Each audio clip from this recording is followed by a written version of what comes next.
again, suggesting that there may be a differential role for a global credit cycle that is distinct from a global financial cycle or global risk cycle. So what do we actually do in this paper? So the first half of the paper is going to focus on actually measuring a global credit cycle in asset prices. So in particular, we're going to use a large panel of bond level returns across countries. We're going to construct two asset pricing factors, that are going to be nonlinear functions of the VIX, US credit spreads, and interactions between the two. And we're going to estimate those factors using a reduced rank regression approach for 1 month ahead asset return predictability. So again, we're going to be constructing these factors to target 1 month ahead return predictability. We're then going to show you a bunch of results in terms of those factors actually predicting returns. You can do this in many ways. So you can look at return predictability across countries, across different time subsamples of the data, predictive horizons, asset classes, et cetera. But one of the nice things that we actually find is that we do seem to have a monotonic ordering of the factor loadings. So in particular, if we think about the risk profile of assets across a country or the risk profiles across countries, we're going to have monotonic factor loading. And in particular, that's going to imply something like a flight to safety type mechanism. So we're going to have low expected returns for the safest assets, high expected returns for the risky assets following a credit factor tightening.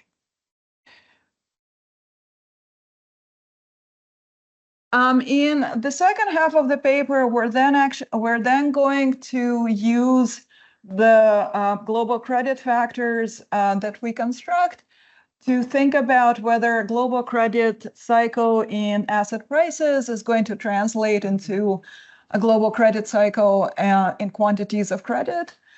So in particular, we're going to show you that the global credit cycle is going to predict both extreme debt capital flow events, as well as declines in the stock of private debt outstanding at a country level, which then is going to translate into real activity predictability. So a tightening in the global credit factor is going to predict country level lower GDP growth and country level higher probability of extreme GDP outcomes.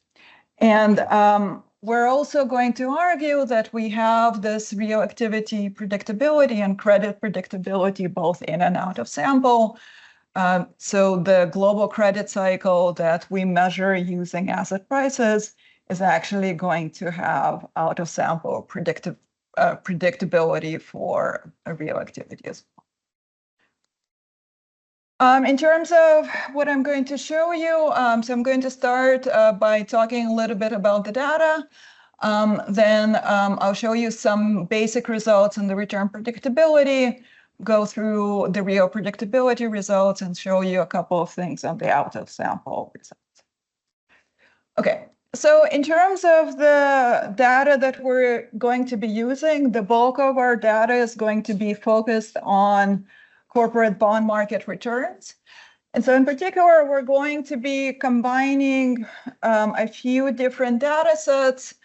So in terms of the bond level, data, we're going to be using secondary market quotes from a combination of the Lehman-Varga fixed income database for the US, which allows us to go back to 1973 for the US, with the ICE Bank of America global corporate bond indices. We're going to be using both the investment grade and the high yield global indices to allow us to actually think about a large cross-section of corporate bonds, both across countries as well as across the credit rating spectrum. And we're going to use these quotes to construct bond level excess returns.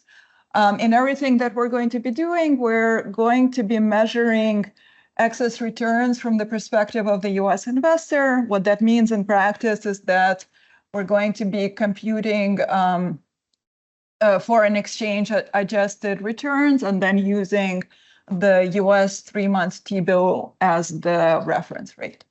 We're then going to match the secondary market data at a bond level with firm level characteristics. And in particular, we're going to be using the firm level expected default frequencies from Moody's KMB Credit Edge.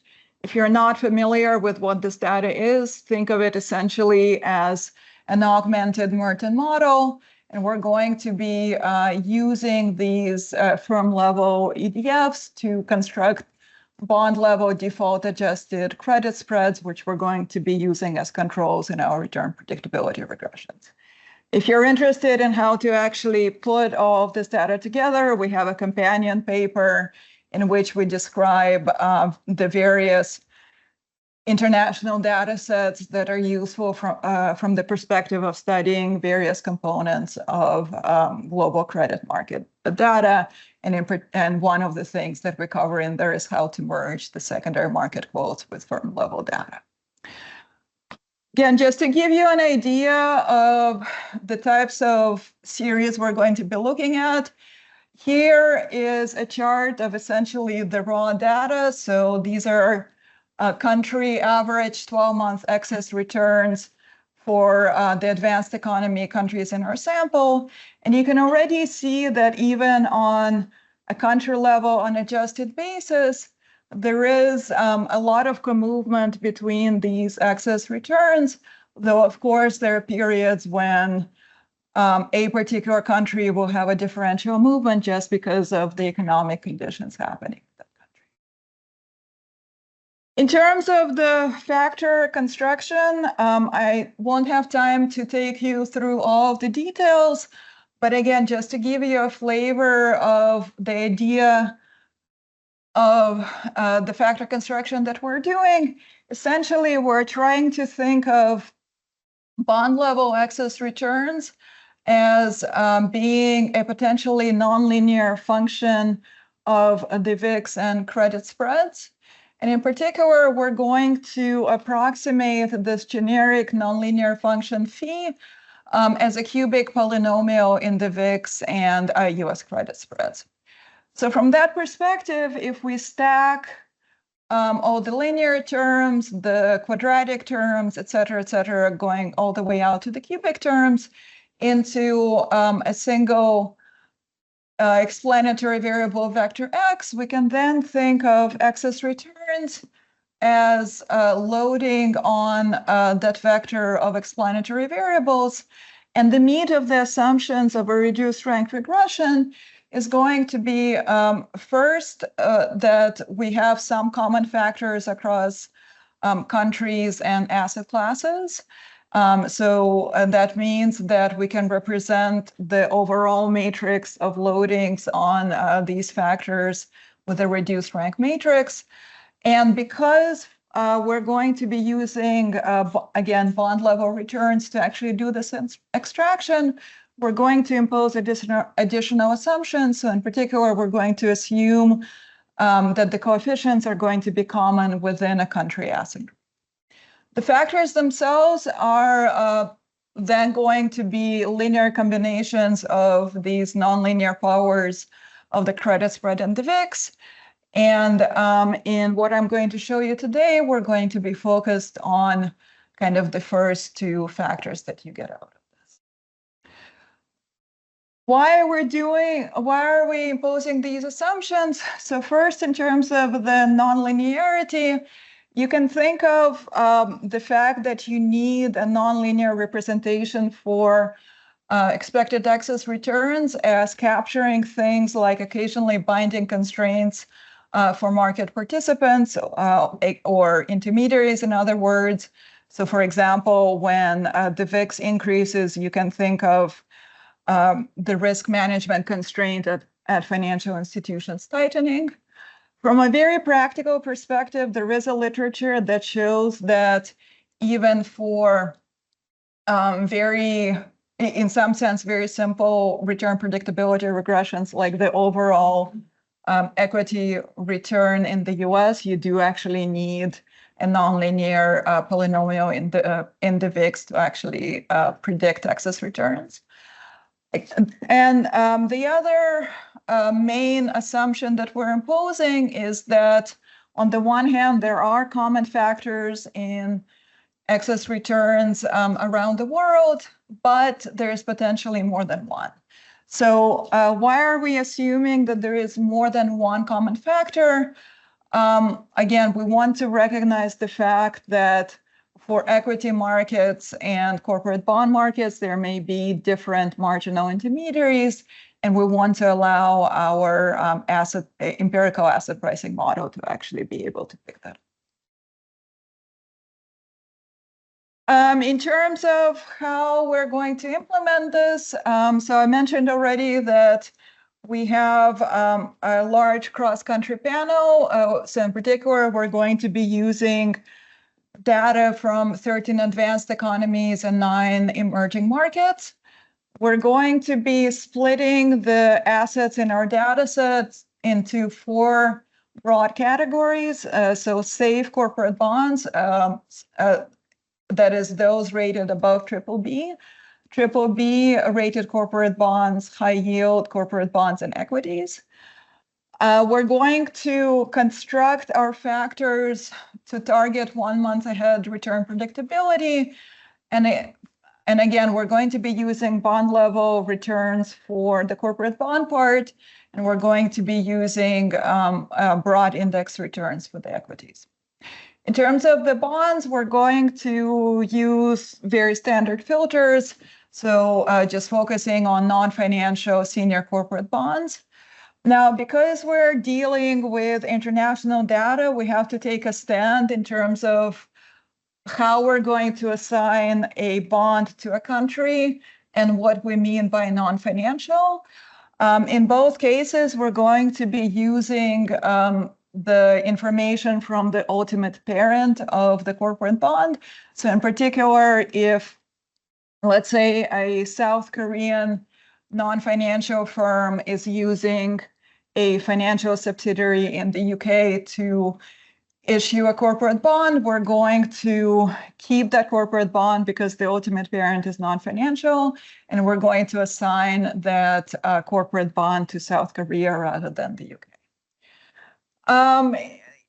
In terms of the actual bond return predictability regressions, we're going to be controlling for things like duration match spread, duration, convexity, coupon, amount outstanding, callability, et cetera, et cetera. So we're going to try to saturate our bond level return predictability regressions with as many bond level characteristics as we can. At the firm level, in the results that I'm going to show you today, we're just going to be controlling for the expected default frequency and the industry, again, of the ultimate parent. So what do these factors look like? This chart is showing you the time series of the estimated global risk and global credit factors. And a couple of features are worth pointing out. First, both of them are large during things like the financial crisis and the pandemic. We all know that both equity markets and corporate bond markets were under stress during those episodes. But importantly, we have periods with a significant movement in global credit and not the global risk factor, and vice versa. Let me show you just very quickly some of the return predictability results. And then I want to spend the last few minutes talking about the reactivity predictability. So just in terms of the return predictability, again, we're doing 1 month ahead expected excess return predictability. I'm showing you a subset of the results that we have. But instead of staring at the table, let me show you a flavor of the flight to safety type action that we find. So again, one of the things that we find is a monotone ordering of factor loadings across asset and country riskiness. So here I'm showing you that the loadings on the credit factor and the risk factor are increasing for countries that have a larger real GDP growth volatility. You can also kind of do the same thing in terms of the asset riskiness and look at the loadings relative to kind of the standard CAPM beta loadings, again, showing you that the loadings on both the credit factor and the risk factor are higher for assets that look like riskier assets. Okay. So let me show you a couple of the results on the real activity predictability. So again, the first part of the paper argues that there is a global credit cycle in asset prices. We're now going to take that global credit cycle and look first at the relationship between the global credit cycle and international capital flows, and then look at the relationship between the global credit cycle and local business cycles.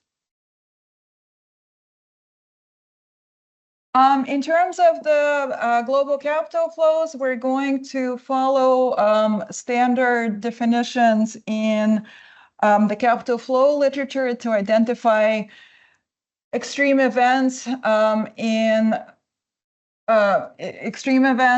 international capital flows. And in particular, we're going to focus on stop events in debt portfolio flows. We're going to follow the literature and estimate a probability regression model where, in particular, in addition to the factors that the literature has identified, we're also going to control for tightenings in the global credit and the global risk. And what we find is that if we focus on stop events, in the full sample, the global credit tightenings in both the global credit factor and the global risk factor are going to predict stop events across different types. But if we actually look specifically at stop events that happen outside of the global financial crisis and outside of the pandemic, that predictability is coming only through the predictability of that portfolio flows. So in particular, a global credit cycle in asset prices is going to translate into a global credit cycle in particular in debt portfolio flows. In terms of the real activity predictability, we're essentially going to use a local projections approach to estimate something like a global vector autoregression. And again, we're going to be focusing on the coefficients on the global credit factor and the global risk. So just in terms of the global credit cycle and prices predicting in global credit cycle and quantities, here I'm showing you that a tightening in the global credit factor is going to predict a relatively long-lived decline in the stock of private credit. The global risk factor instead is only going to kick in at around the 5-year horizon. And if we look at the predictability for real activity, again, we have a near-term effect of the global credit cycle and growth, and a longer-term effect of the global financial cycle, so the global risk factor. Okay, so just to wrap up, what we do in this paper is we investigate the central role of global credit conditions in driving macroeconomic cycles around the world. So we're going to argue that there is a global credit cycle in bond and equity returns that translates into a global credit cycle in quantities. And in particular, tightenings in the global credit factor are going to predict lower average real GDP growth, lower average private credit growth, and the higher probability of extreme growth contractions. And so essentially what we argue for is a nexus between the global pricing of credit and local conditions that we think warrants further study. Thank you.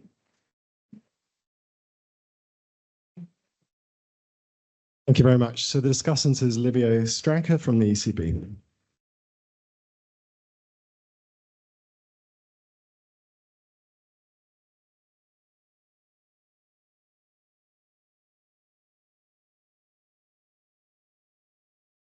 Okay.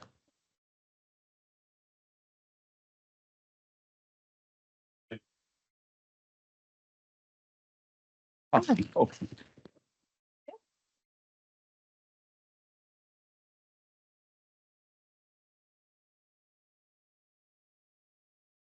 Can you hear me? Yeah. Okay.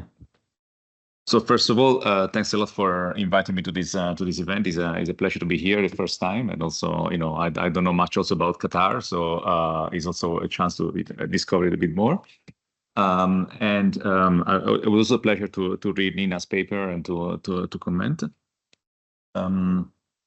So let me go straight into the description of the paper, although the presentation was very clear, so I think you all understood what the paper does. And so essentially, is a paper mainly about credit spread data for panel countries. I mean, this plays a bigger role in the paper than perhaps it was emphasized in Nina's presentation today.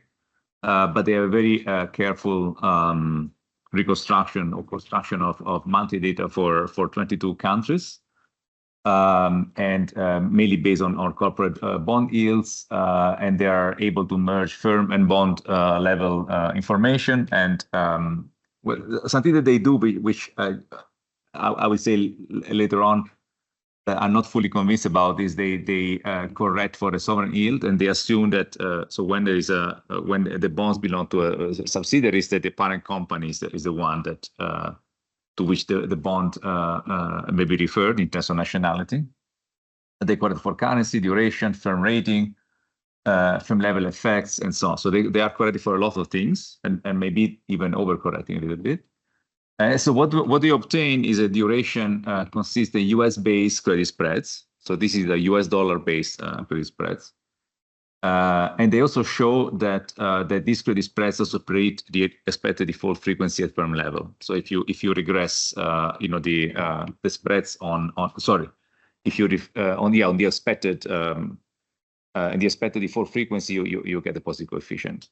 And then the second part of the paper, which was emphasized more in today's presentation, is essentially a local projection regression. So corporate bond returns, capital flows, and also unemployment growth. I mean, I should say that my slides were prepared on a previous version of the paper, so the new version of the paper, which unfortunately I received after I had completed my slides, has also more information on macro variables, so not only unemployment but also GDP and so on. So it's good that the authors extended this analysis.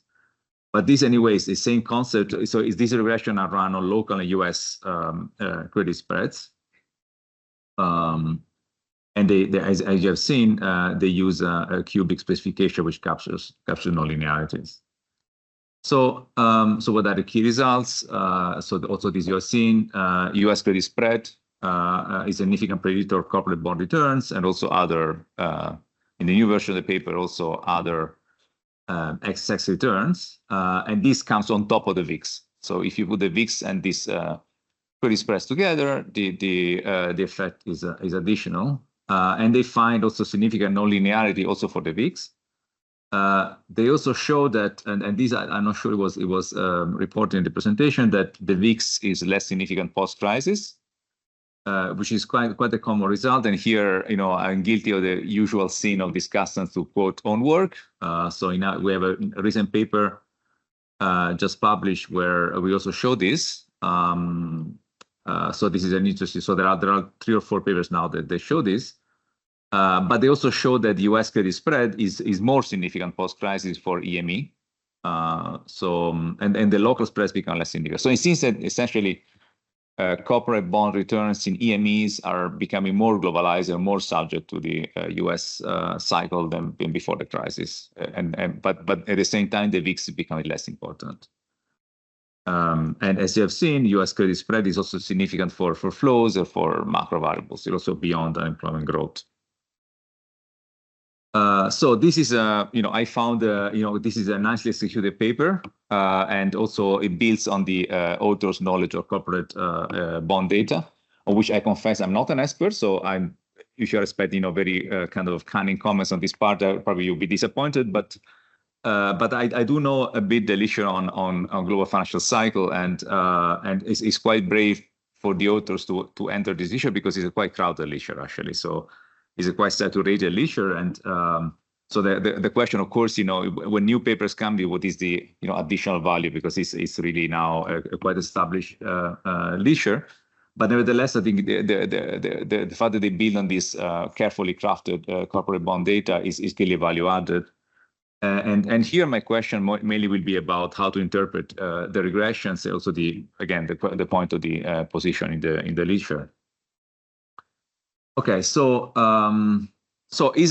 based on the analysis of this paper, so would you conclude that it's time to basically throw away the VIX and use this bond based credit spread as a main measure of the financial cycle?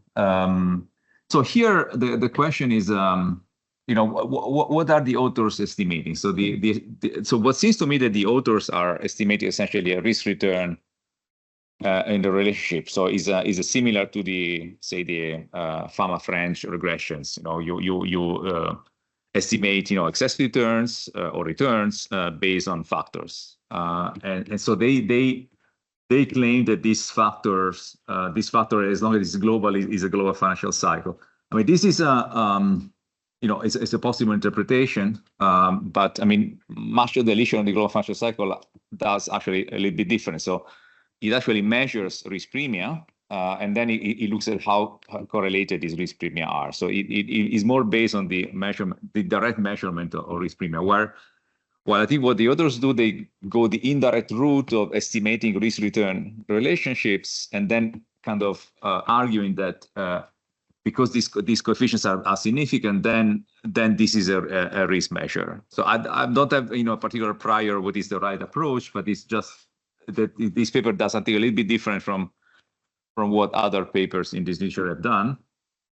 Also here I have a comment which, however, is a bit kind of overcome or kind of obsolete in the light of a new version of the paper. So here, so based on the previous version of the paper, which was mostly based on corporate bond returns, I was arguing, is it a question of asset class? So it's not very I find it not very surprising that corporate bond spreads predict corporate bond returns, because this is the same asset class.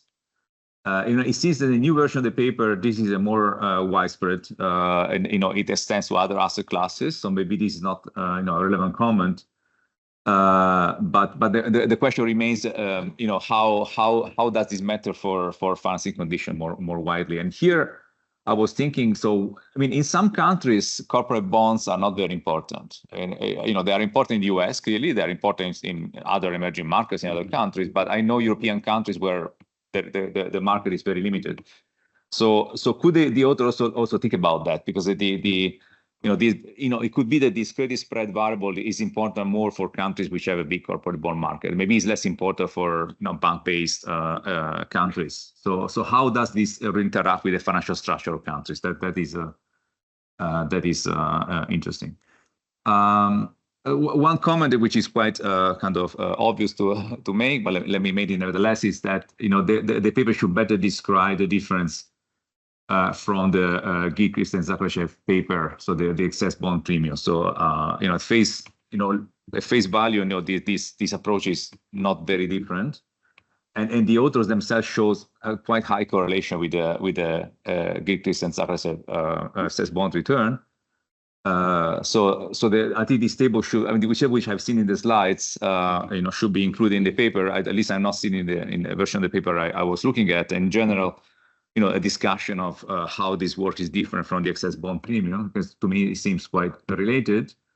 So one thing that is obvious to do is, they add the VIX to the main regression, that with this QB regression, these local projections. Why don't they also add the excess bond premium?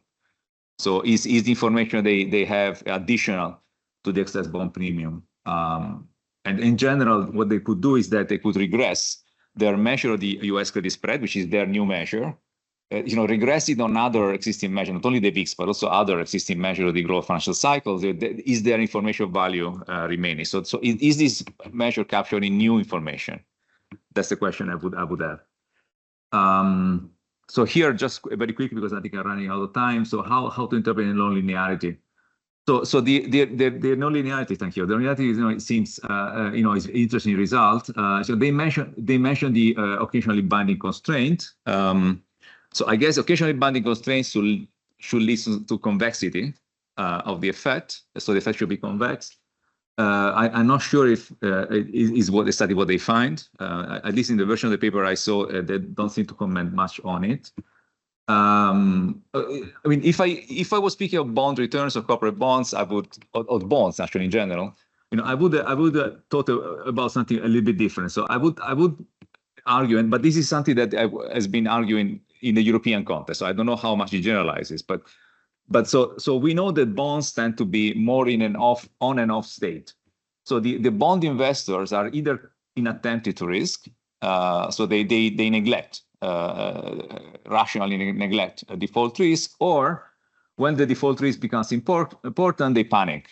So in Europe, we have seen this very much in the European debt crisis.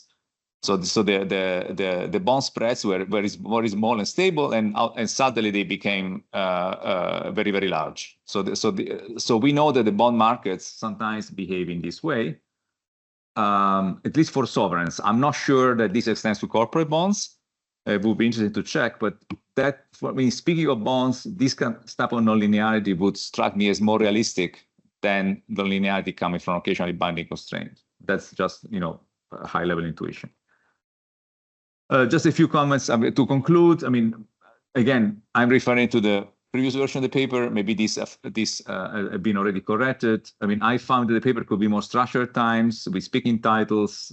I mean, sometimes it's not fully clear, or it's not easy to follow why the authors are doing what they are doing. So it's a bit like more accompanying the reader to, especially the reader who does not know the data particularly well to really follow what they are doing. Also, I would also add the summary table with details on the data, which is missing from the version I saw. I mean, some of the tables are too small and almost unreadable, but that's is nitpicking, of course. I mean, the last point, the assumption on the parent company, I find, is not innocuous. So there is a big discussion now in international committees about trapped liquidity and capital, and this is more in the area of international banks. So the idea is that subsidiaries don't behave like arms of the parent, but they behave independently. So they behave more like independent banks. So I don't know whether this is specific to banks and whether it extends to corporates more generally. But at least in the case of banks, I would not say that any that pertains to subsidiaries has to be referred to the parent company. Again, so it could be that non-financial firms are different. So let me conclude. I wish the authors much success, and I think it's a very interesting paper, and I think it will be published very well. Thank you.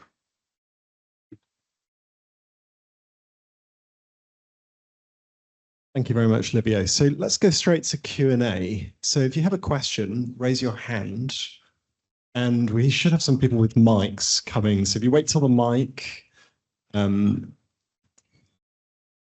Ilkner, go ahead. Thank you. So this is Ilkner, I'm an economist at the Fed board. I have two questions. The first one is that whether you are doing anything about the identification. I mean, any shock, let's say a monetary policy shock, it can affect clearly the growth or the bond spreads that you are using as a dependent, but also it will going to affect these risk cycles and also your credit cycles. So I think there is somewhat an identification issue there. The other thing, it is more like, at least a personal view, I think that would be super interesting to know what are the factors driving your credit cycle. So how is it related to news shocks, the uncertainty shocks, some other shocks, like when is it changing or why is it changing, or it's simply driven by defaults? Thank you. And there's one more at the front here.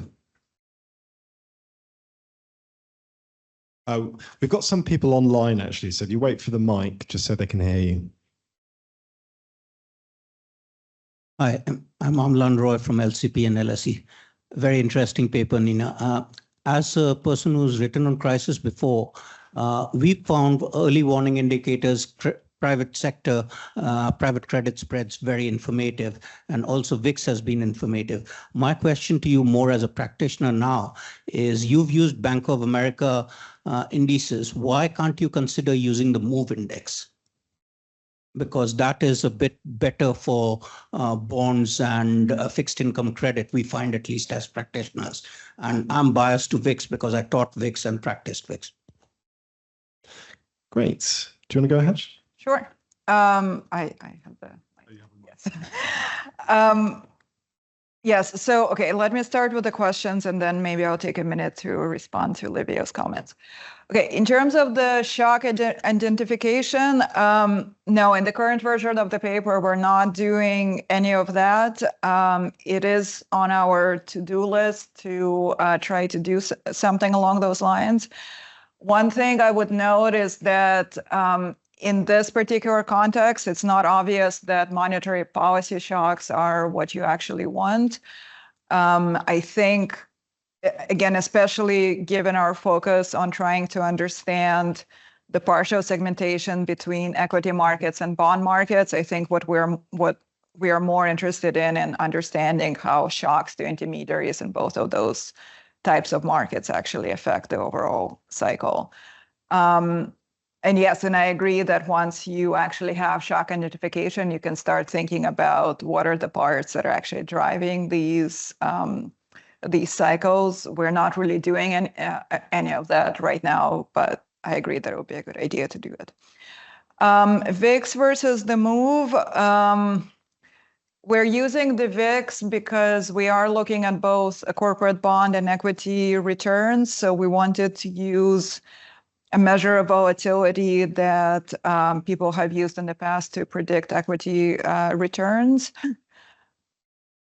I mean, for most of the sample, the MOVE is going to be very correlated with the VIX. So I would assume that the results, if we switch to using the MOVE, are going to be similar, but we can try to do that. Very briefly, thank you for your comments, and yes, apologies for sending you the paper very late. Let me just talk about two things. One, in terms of the parent company assumption. So the reason why in the corporate bond market setting, it makes sense to actually do the ultimate parent company. First, there isn't that trap liquidity in the sense that, again, if a South Korean firm uses a UK subsidiary to issue bonds in the UK, they are actually using that cash for their South Korean operations. There is a literature in the international corporate bond space that's actually trying to think about how you choose which subsidiary you are issuing through.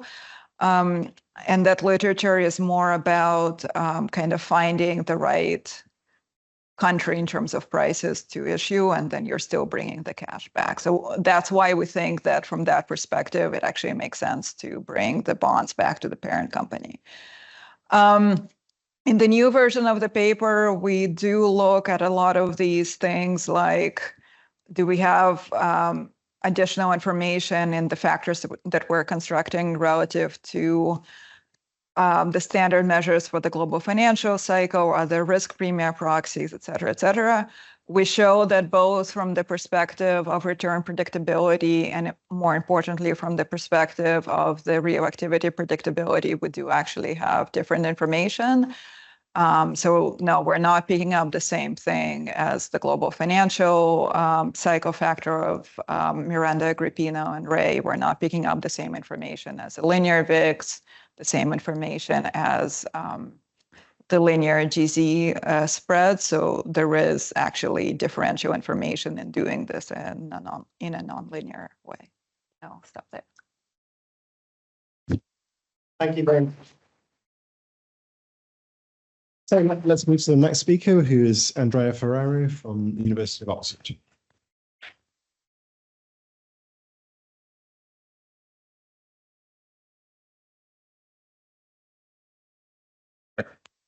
You hear me okay? Yeah, good. Yeah, very good.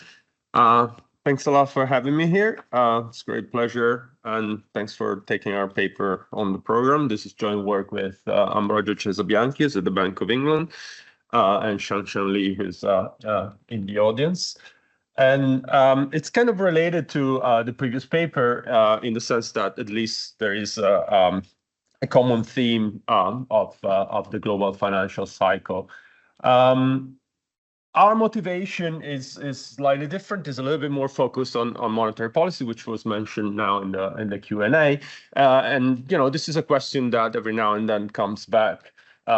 We've seen it recently with the monetary tightening in response to the recent inflation surge. And in particular, the connection with the global financial cycle literature is what is the transmission of monetary policy shocks from large countries like the US to the rest of the world. And in this respect, a very common framework that is used to think about this issue is the traditional trilemma view of the world, where the role of the flexibility of the exchange rate regime plays a big role.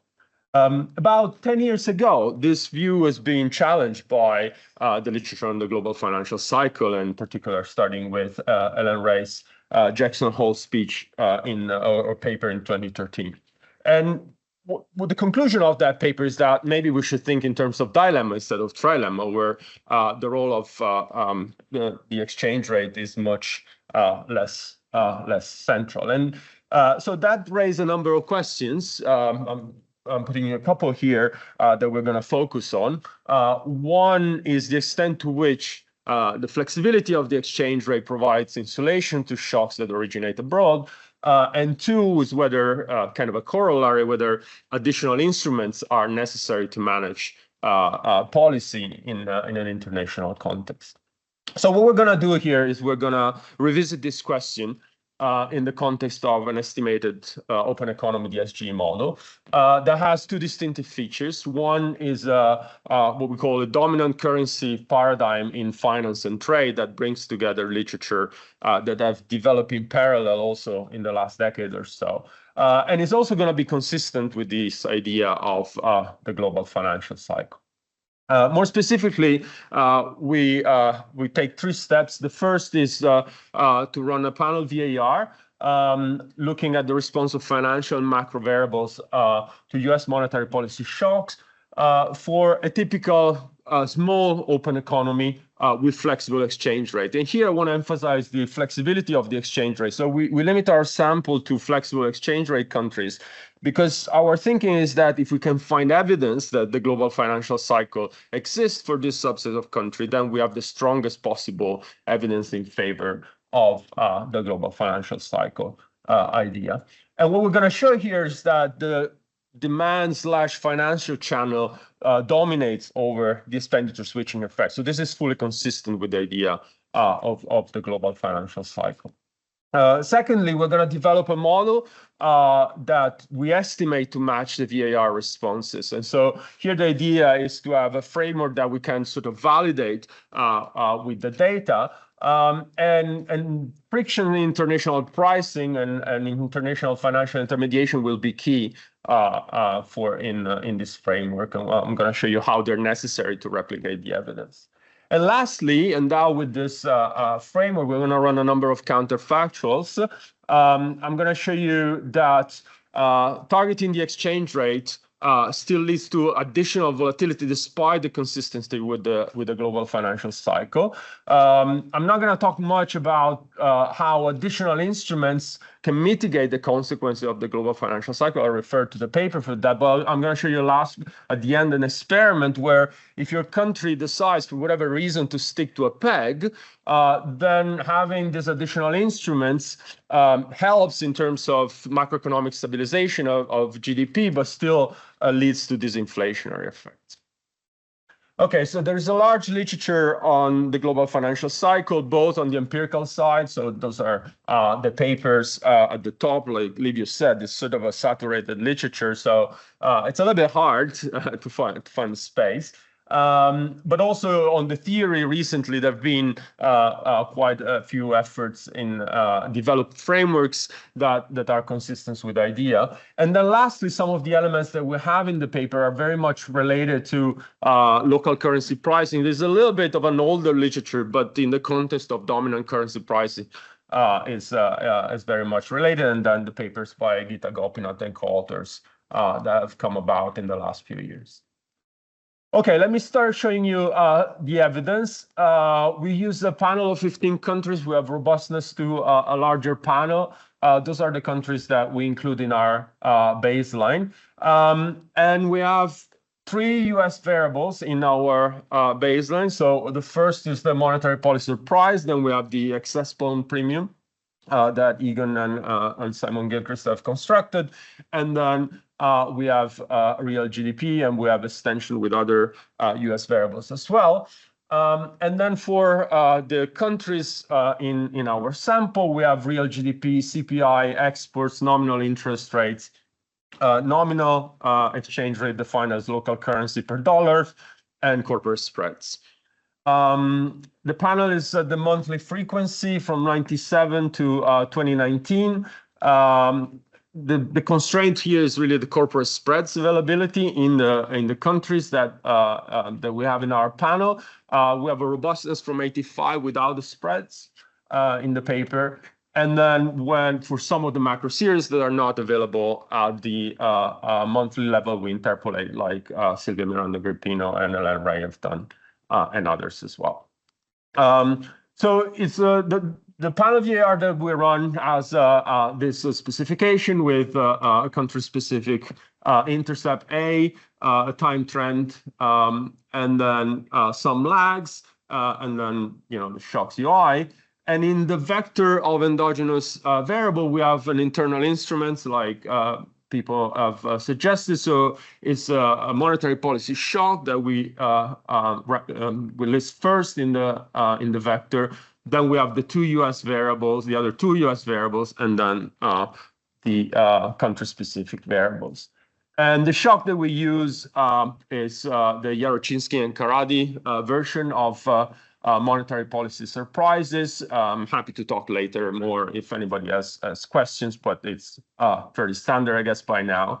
And it's a dynamic panel with heterogeneous log coefficients. We use some criterion to set the panel length, and then we use the mean group estimators from Pesaran and Smith. So what I'm going to show you are impulse responses whose uncertainty bands are capturing the degree of cross-country dispersion. That's basically the way we can read those impulse responses, and the average is the response of your typical country.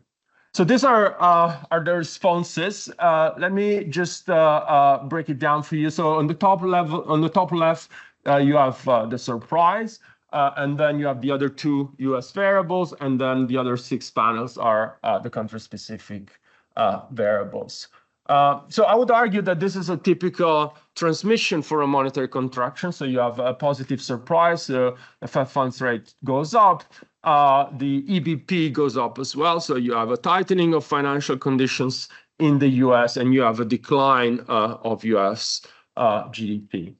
At the bottom, I would say also standard is depreciation of the local currency against the dollar. So that's kind of what you would expect from a standard intuition.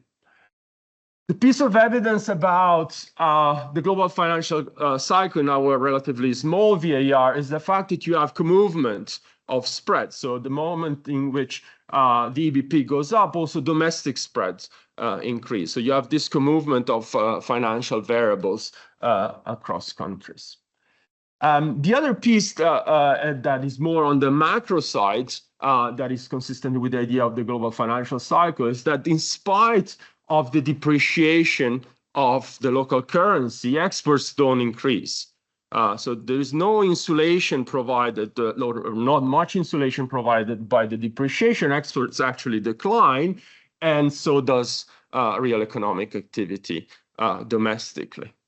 And lastly, what we see is that it's a modest increase of the nominal interest rate that tends to stabilize domestic inflation with relatively wide bands, but the average country basically has very stable inflation with a little bit of an increase of the domestic interest rate. So overall, we think that this evidence is kind of consistent with the idea of the global financial cycle. Despite of the depreciation, there's no big expenditure switching effect that insulates the country from the shock, despite the flexibility of the exchange rate. So we want to develop a model that is consistent with this evidence. And the model that we're going to build on, and it's going to be quite similar, is two papers, one by Occupeni and Kiyotaki, the other by Akinci and Peralto. As a standard household sector that is symmetric, by which I mean actually identical across the two countries. Think of H as the small country that receives the shocks, and F as the large country, the US, where the shock originates. The international financial structure is asymmetric, meaning that in both countries there are banks, but the US banks, the foreign banks, operate both domestically and internationally in the interbank market. So they raise funds domestically in dollars and they lend internationally also in dollars. Whereas the local banks, the home banks, raise funds both domestically and internationally from the US bank, but only lend domestically. Okay, so that's the degree of asymmetry.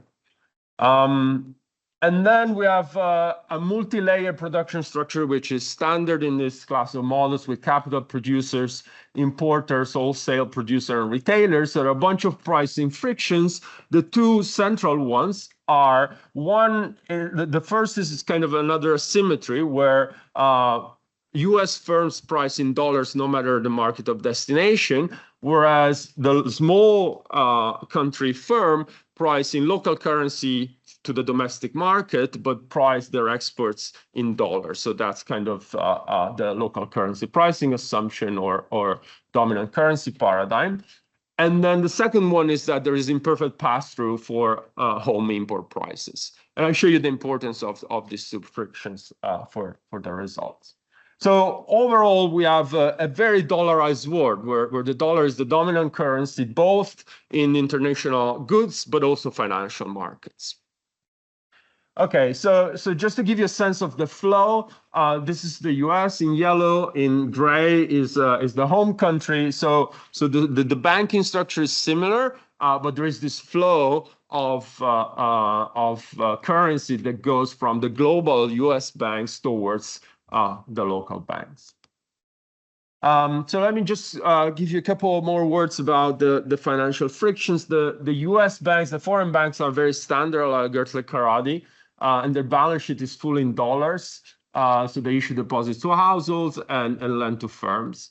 The international frictions, which is international currency friction, which is very similar to Akinci and Peralto, is on the home banks, where there's some mismatch on the balance sheet of the banks. What you see in red there is the liabilities that this bank raise from or collect from US banks, and everything here is in real terms, so S is the real exchange rate. And these banks can divert a fraction of their assets in a closed economy, so in Gertle and Karadi, where this fraction is just constant, it's just a parameter. In the open economy, following Akinci and Peralto, this fraction depends on the composition of the balance sheet. So the more your balance sheet has currency mismatch, the more they can divert. So it's kind of a convex function. And what this does is to give rise to an endogenous UIP wedge, which the literature on UIP separately has as highlighted as being quite important. So the rest of the model is standard. I'm not going to go into the details. I'm just going to give you sort of another flow chart. So again, gray here is the home country. You have households who supply labor to intermediate good producers, and then you have capital producers supply capital. Intermediate good producers have a standard Cobb-Douglas production function, and they sell this intermediate inputs to retailers who then, sell to households, and then you have importers who also sell to households, and retailers can also sell abroad, and similarly foreign retailers can sell domestically. And each of these agents in the economy is subject to some friction. So we have sticky wages on the household sector, adjustment costs on capital producers. The financing frictions that I've talked about operate for the intermediate goods producers. And then we have imperfect pass-through for importers, and sticky price and local currency pricing for retailers. So that's where the various frictions that we have operate. And then finally, we close the model with a fairly standard Taylor rule, which has some inertia. We're going to estimate that parameter in red to check that the countries that we have in our sample, which have this high degree of exchange rate flexibility, do not respond to the depreciation rates. And, I'm not going to show you the number, but we find that that number is extremely small, extremely close to zero, kind of consistent with the idea that in most of these countries, no response to the exchange rate. But then later we do counterfactuals in which we change that number to see what happens if these countries were to respond more aggressively to the exchange rate. And we also introduce some taxes that we can think either as a domestic credit instrument, so loosely speaking as a macroprudential tool instrument, although there's nothing really prudential in our framework, or to foreign liabilities, so what the IMF, I think, call capital flows management tool.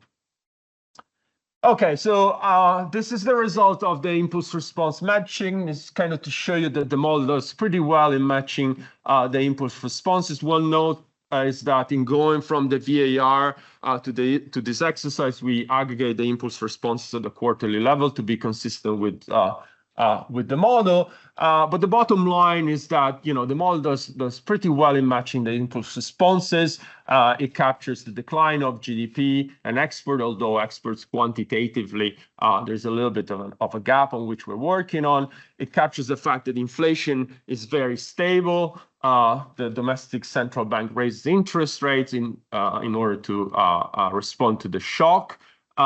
There's a depreciation of the nominal exchange rate, and there is this increase in spread that is somewhat persistent. Okay, so what I'm going to do next is show you three counterfactuals in which we shut down one feature of the model, one friction of the model at a time, to show you their role. And so let me start with the exercise that shuts down financial friction. Is actually two sub-exercises. In one case, in red, we shut down financial frictions everywhere. In the other case, in blue, we shut down financial frictions only in the US. Okay? And so what we learn from this exercise is sort of consistent, I guess, with the literature on financial frictions in general. That is, this type of friction provides quite a bit of amplification, right? So if you go to the extreme case of no financial friction, you see that spreads domestically do not move at all. And the response of real GDP is much more muted. It's about a third of what it is in the baseline. And so, also inflation and the exchange rate depreciates a little bit less. And so the tightening of monetary policy is smaller than in the baseline. So is the response of experts. And if you have no financial friction only in the US, you are in an intermediate case. So I guess, not terribly surprising in that sense.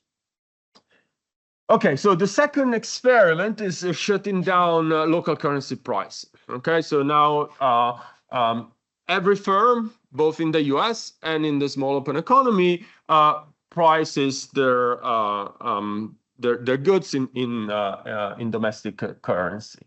And here you see really that the model goes back to a much more Mendelian tradition, where the depreciation of the nominal exchange rate, which is the same as in the baseline, leads to a rebound in exports, which does provide insulation for GDP, especially on impact in a few months. Then you have a little bit of a contraction, but it's significantly smaller than in the baseline, and the rest of the responses are pretty much the same. So LCP is really the frictions that leads the model to shut down this expenditure switching effect and, you know, overturns this insulation of flexible exchange rates.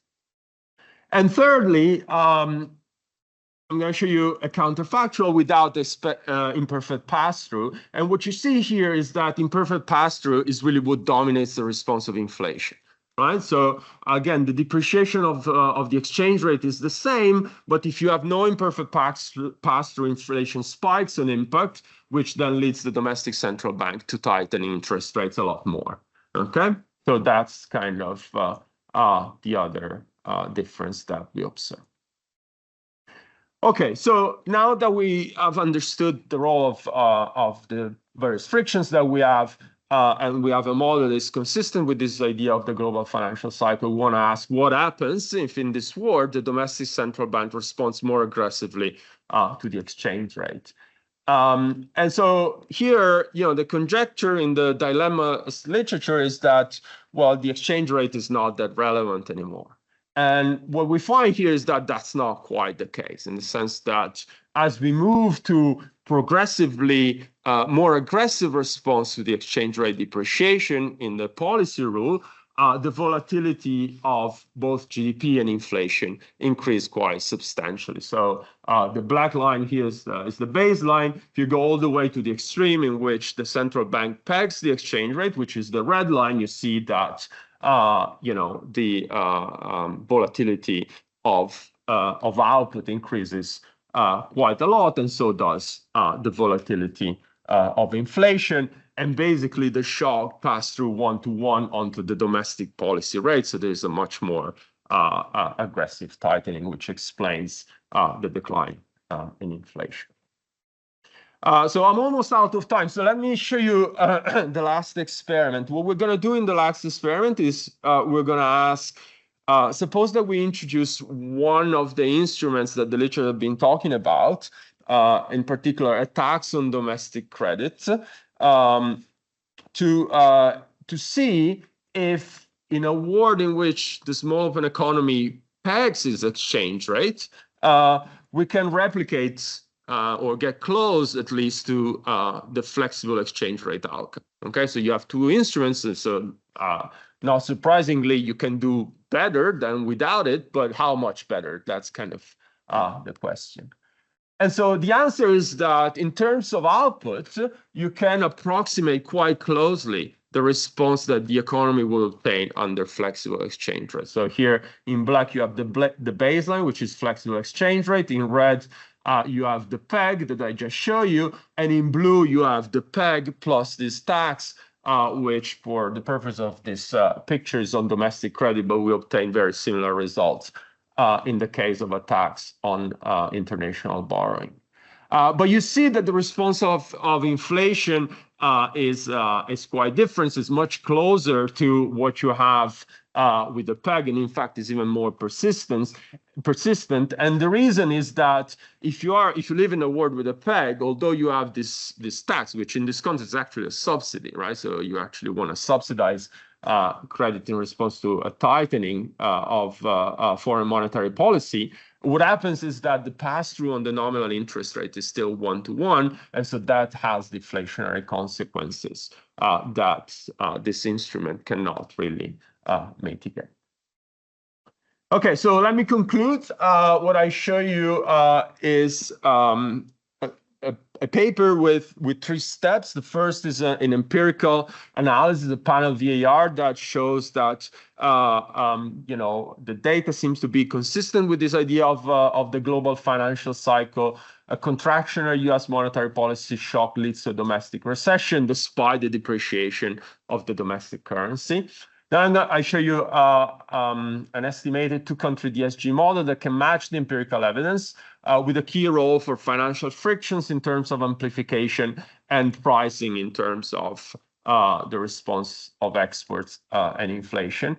And then in the policy analysis, I show you that the PEG exacerbates macroeconomic volatility. So the exchange rate is not irrelevant despite this consistency with the global financial cycle. And the additional instruments can mitigate the consequences of the global financial cycle. That's the part that I didn't show you directly.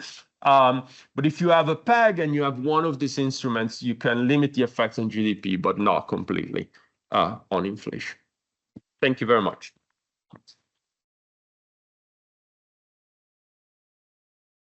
Thank you, Andrea. Discussant is Margaret Davenport from King's Business.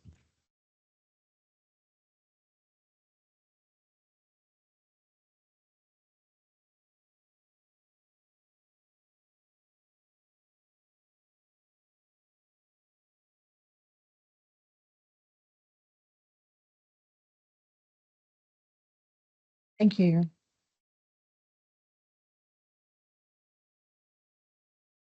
Hey, thank you very much for including me and giving me the opportunity to discuss this really relevant and interesting paper. So Andrea did a very clear kind of overview of the research and motivation. I'll go fairly quickly through this. The main research question is, does the exchange rate regime matter for the transmission of US monetary policy shocks in the presence of the global financial cycle? So after a US monetary policy tightening, the traditional Mundell-Fleming view is that the flexible exchange rate will aid in the macro adjustment through an exchange rate depreciation, stabilizing output, operating through an expenditure switching channel.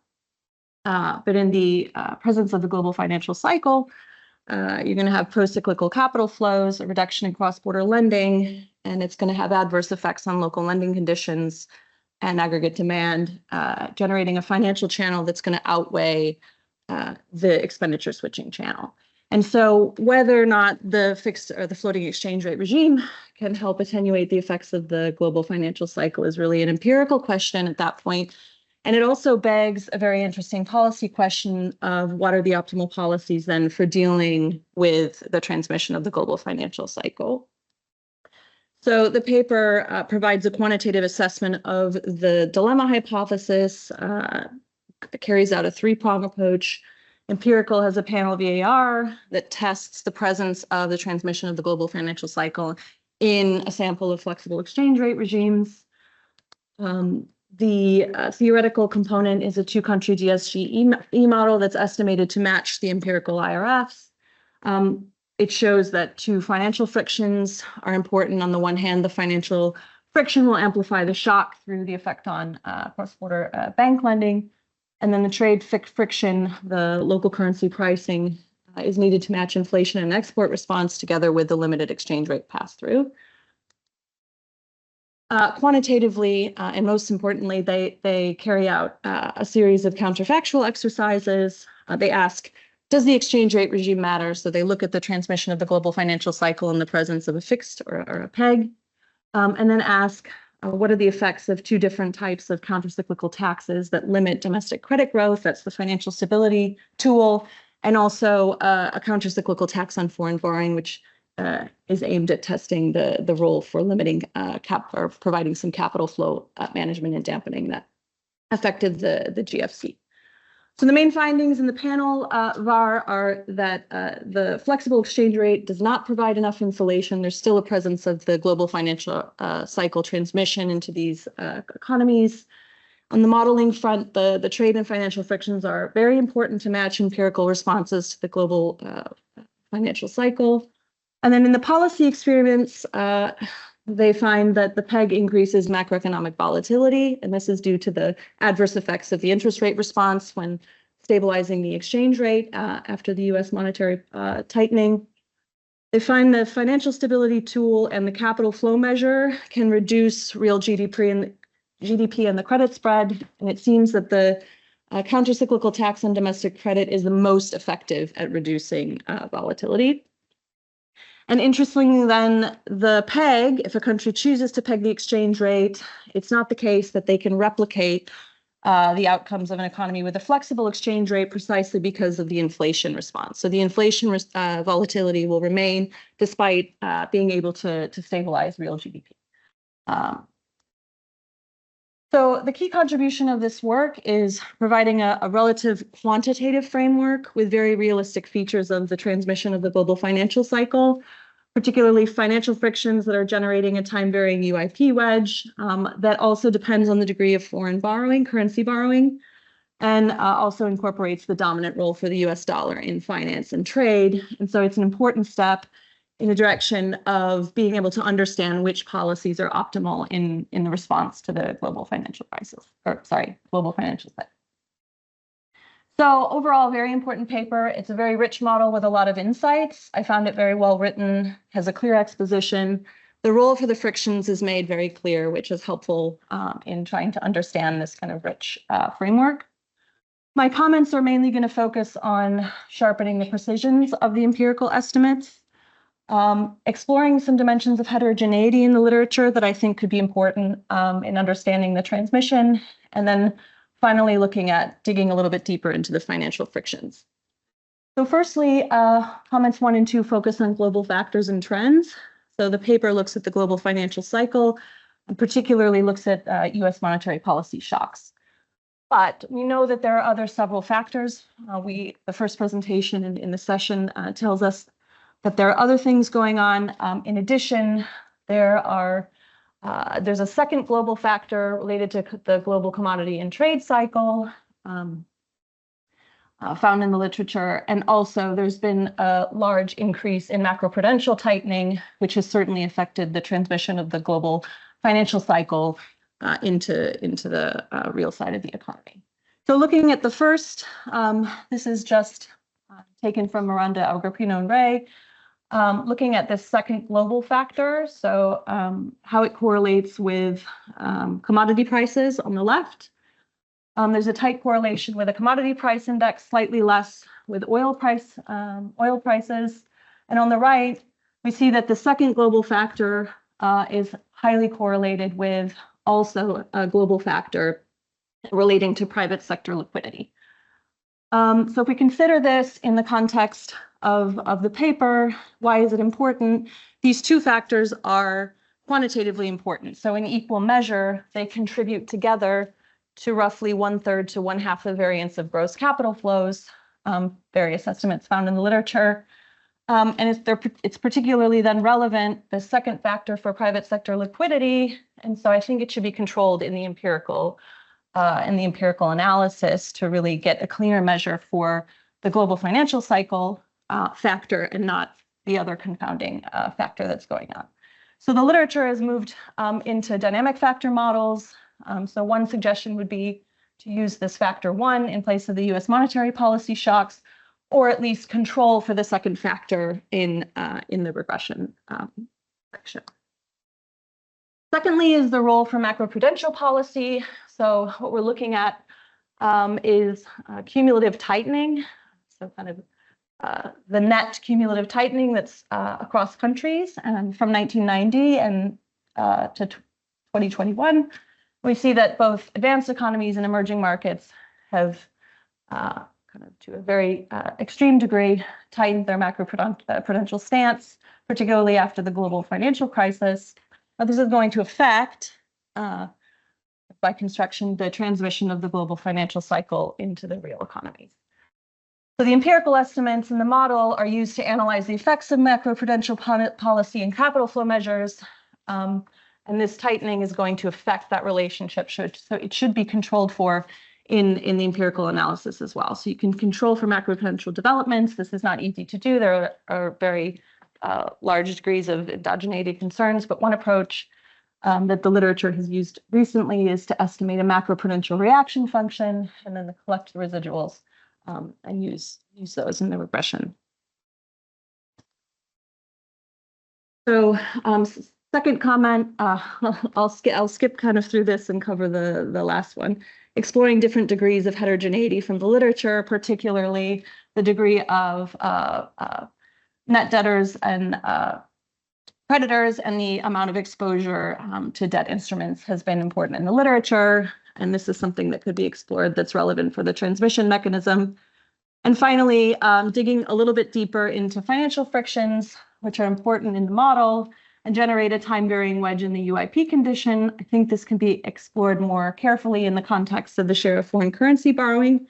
So what we're looking at here is recent research from DeLeo et al., who find basically a disconnect between policy rates and market short rates. So there's a limit to the transmission from policy rates into market rates, which clearly relates to credit spreads.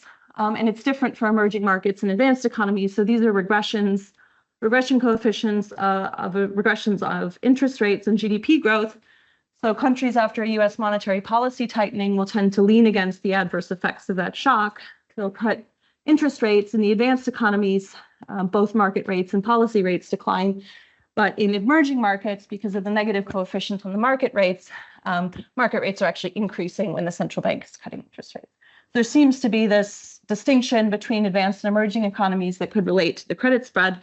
And they find that this effect is rising in the extent of dollar borrowing domestic banks, dollar borrowing by domestic banks. And I think this can be explored to see if this channel is at play in your sample and try to understand this transmission a bit better.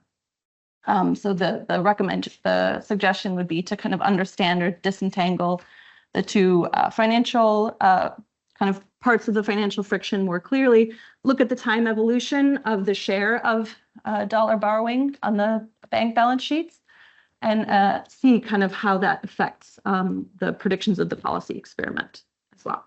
So I'll conclude there because I'm out of time. Thank you.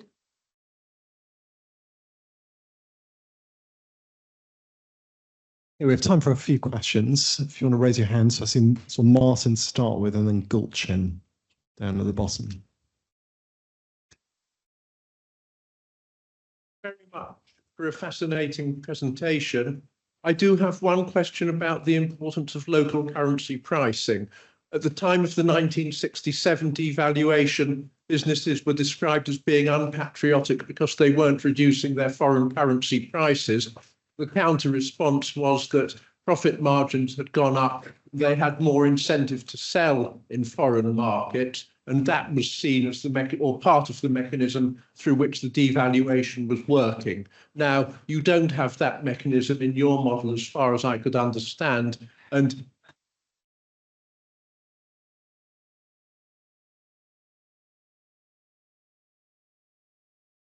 Thank you. And there's a question at the bottom here.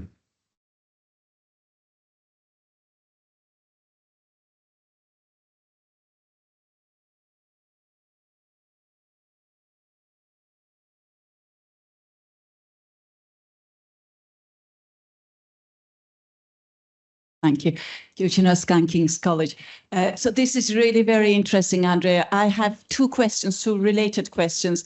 Your counter-cyclical macroprudential policy is effective in reducing volatility in real activity, but not necessarily inflation. So what does optimal policy look like?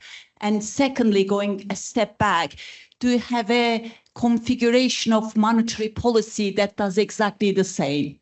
So what kind of parameters do you need to have to mimic the impact of that counter-cyclical macroprudential policy?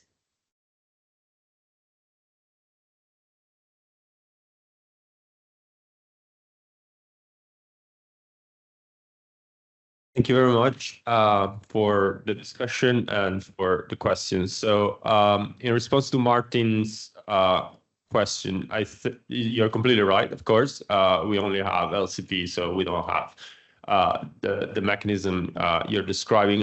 I think we try to estimate a model in which we allow some flexibility, in which there was a fraction of firms that were doing LCP and another fraction that were doing PCP.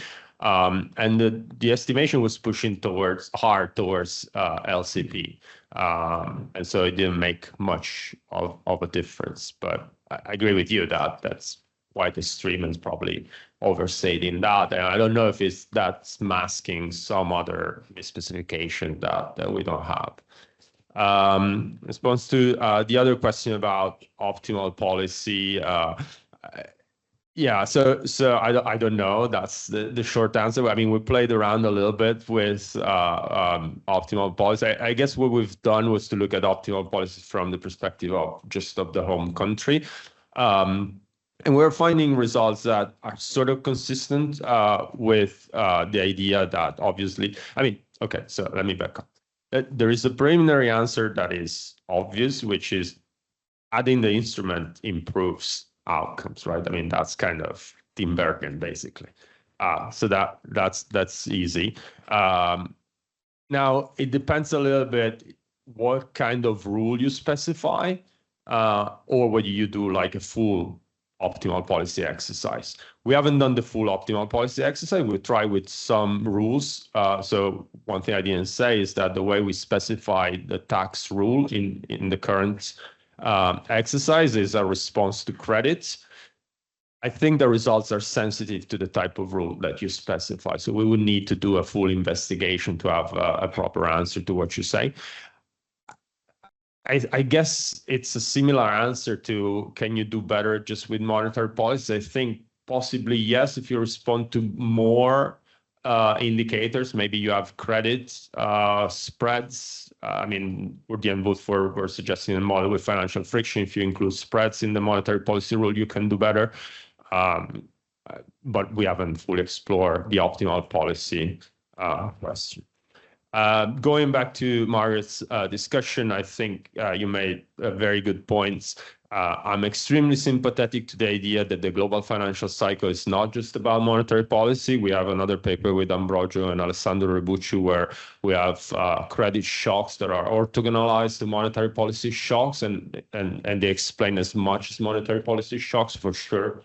There is other, like you're saying.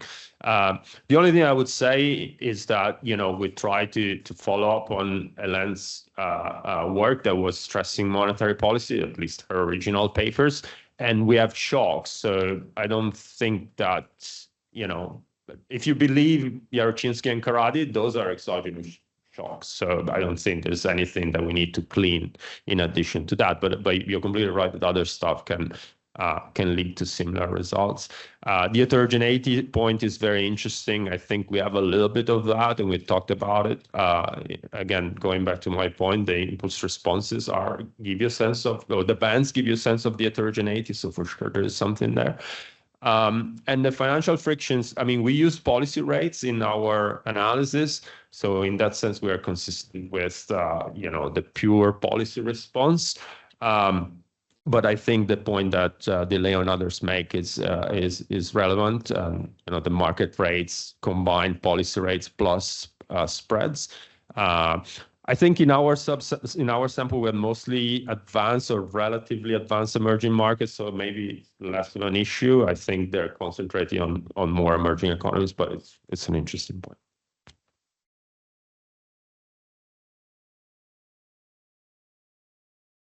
So our next speaker is Kenza Benhima from the University of Lausanne.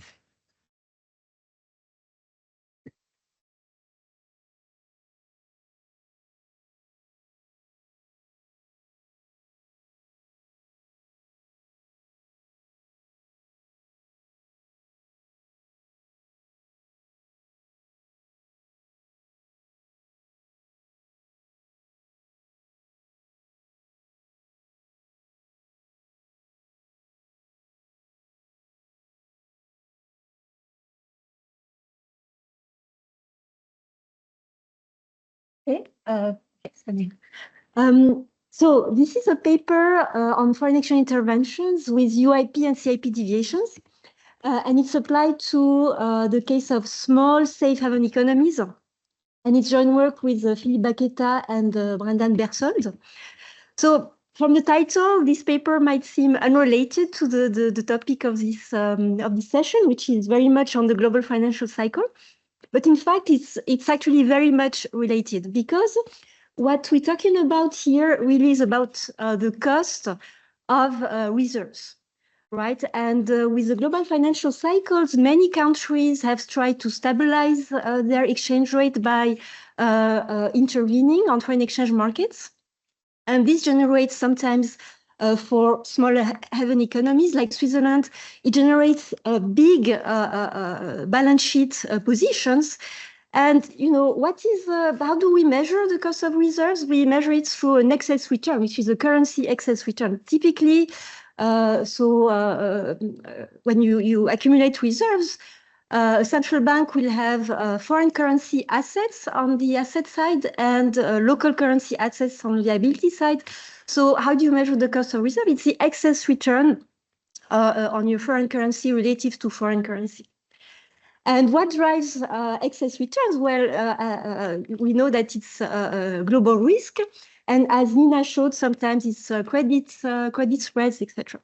So so this as a question, how we measure these cost of reserves, and in particular for foreign exchange interventions, as I will explain. So UIP and CIP deviations are two different ways to measure currency excess returns. And the question is, which one is relevant to measure that cost or gains related to reserves accumulation? Okay. So why is this important? Small safe haven countries have faced appreciating pressure, and this has led in some cases to substantial accumulation of foreign exchange reserves. In the case of the Swiss National Bank, the size of the balance sheet of the SNB has reached 120% of GDP in 2021. So that's huge. So imagine a 10% exchange rate appreciation of the Swiss franc vis-à-vis other currencies. That generates a 10%, the equivalent of 12% valuation loss. Because on your asset side, you have foreign currency assets that lose, 10% of their value. So this is an important question for this type of economy. Now, what is the opportunity cost of reserve accumulation? Well, in the literature, there are two ways to measure this opportunity cost. So deviations from covered interest parity and deviation from uncovered interest parity. So let me explain briefly what that is. So uncovered interest parity is the difference in expected return between local currency bond and a foreign currency bond. So what drives the difference is the difference in interest rates and the difference in and unexpected exchange rate changes. Okay. So this is a way to measure. Now, the uncovered interest parity, this is the excess currency return when you don't insure against exchange rate risk. There's a different way to measure this excess return is to use the covered interest parity, which is the same thing, but when you insure against exchange rate risk by using, forward contracts. Now, in the case of safe haven countries, it's important to determine which one is the right way to measure, because precisely after the great financial crisis, after 2009, so here you have the UIP and CIP deviations in Switzerland. So for the Swiss franc vis-à-vis the dollar on the left-hand side, and for Japan, so the Japanese yen vis-à-vis the US dollar. And you see that they are of different signs. Now, if you take the UIP, which is in black, it becomes very negative after 2009. What does it mean? It means that you have an excess expected, you have a negative expected excess return if you invest in the Swiss franc relative to the US dollar. Okay, why is that? Because the interest rate on the Swiss currency bond was very low. Okay, even negative, but also because people expected the Swiss franc to depreciate because it was so overvalued. Okay, so that generates a very big negative UIP deviation, but the CIP was positive. What does it mean? It means that if you insure against exchange rate risk, actually you get a higher return if you invest in a Swiss franc denominated bond relative to dollar denominated bond. Now, another difference is that the CIP actually is the right hand, is the right axis. It's very small. It's positive, but it's very small. The UIP is negative, but it's big relative to the CIP. And if you take Japan, it's the same thing. Okay, negative UIP, a positive UIP. And if you measure the cost of reserve using the UIP, this means that it's really good to have a lot of dollar foreign currency assets on your balance sheet while going short on domestic currency. Okay, but if you take the CIP, actually it's bad. Okay. Now, here, just like a more formal definition of what we mean by UIP and CIP deviation. So UIP deviation is the excess return in domestic currency expressed in foreign currency. Okay, so it depends on the, so if you take Switzerland, it depends on the interest rate, on the yield of Swiss franc denominated bonds. And also on the exchange rate evolution between 2 periods minus the return on the dollar assets. The IP deviation is the same thing, except that instead of having the actual exchange rate in the future, you have the forward rate. So this is a safe return. Okay. All right. So for Switzerland and Japan, as I've shown you, we have a positive CIP, meaning that Swiss assets have a higher return, whereas there is a negative expected UIP, which means that in expectations, foreign assets have a higher return. Okay, so first, we wanted to understand why, in what situations and how to understand these situations where you have, CIP and UIP deviations are of the same sign. So that was the first step. And then using this framework, we ask, what is the welfare-based opportunity cost of reserves? And then we ask, what are the implications for the optimal behavior of the central bank when we model it as a central planner? Okay. Okay, so this is the outline of the paper. We'll present a simple small open economy model. Then I'm going to focus on international arbitrage, okay, and explain where the CIP and the UIP deviations come from. Then I'm going to derive from that the utility cost of reserves in theory, but I will also provide some evidence trying to measure what is the actual utility cost of reserves. Then we do some optimal policy using a simple linear quadratic model. Okay, so let me first give you a broad view of what we are going to go here. The fact that there is excess return using the UIP on foreign currency bonds doesn't necessarily mean that it's good actually to go long on foreign currency bonds and short on local currency bonds. Why? Because there's risk. Okay, so you could tell you UIP is not necessarily a good proxy or a good measure for the cost of reserves. However, our argument here is that this risk is not necessarily well priced. This premium, foreign currency premium, the key question here is, does it really reflect the Swiss household pricing of currency risk? Okay. And it's not going to be the case if you have, financial segmentation. And the model I'm going to present you is the model where you have financial segmentation, a little bit like the model that Andrea presented. Okay, so there are financial intermediaries and they are constrained. So they will be the ones that price currency risk, but that pricing will not reflect necessarily the pricing of the households. And this is key.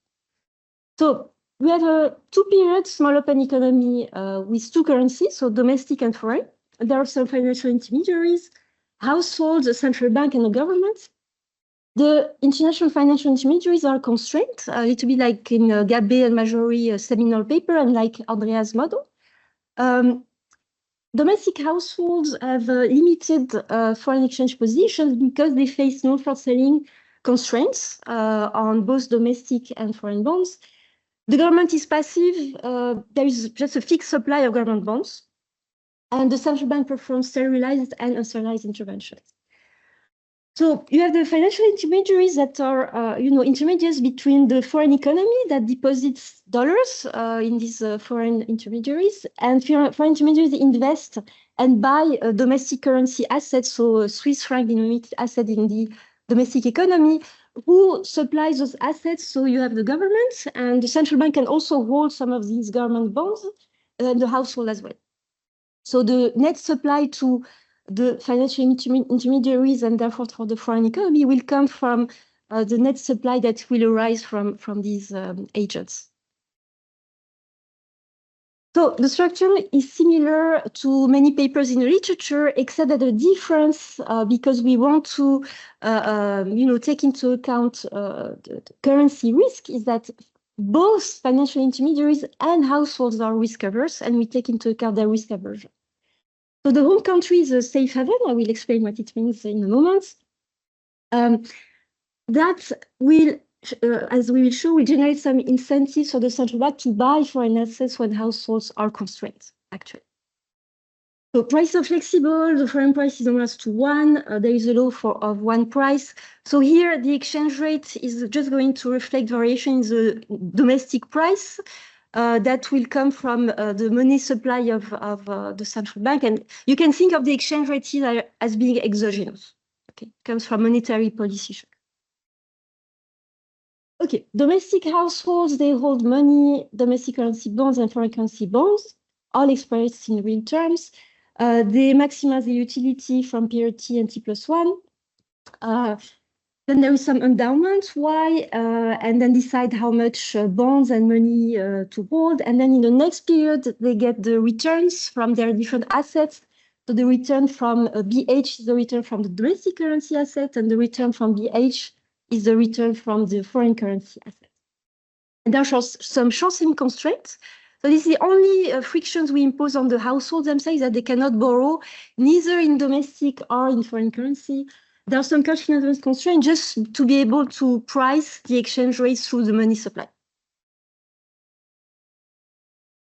Okay, now very important in the model is the domestic bond market. In equilibrium on the domestic bond market is just the fact that foreign demand for domestic currency, which comes from the foreign intermediates, from the financial intermediaries, should be equal to the domestic supply, which is equal to the supply by the government, BJ, minus the demand by the households and by the central bank. So BCB is the holdings, the domestic bond holdings by the central bank.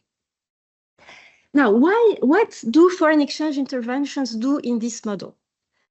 So foreign exchange interventions is when a central bank buys foreign currency bonds, which is this BCBF term. And this gives you the balance sheet of the central bank. So we'll consider only sterilized intervention. So the central bank increases its foreign currency holdings by selling its domestic currency bonds, so by decreasing BCB. Okay. Now, when you have these sterilized foreign exchange interventions, so BCBF increases, of course, that's the intervention, but that also increases the supply of domestic bonds, right? Because here, through the domestic supply, the net domestic supply of domestic bonds, right?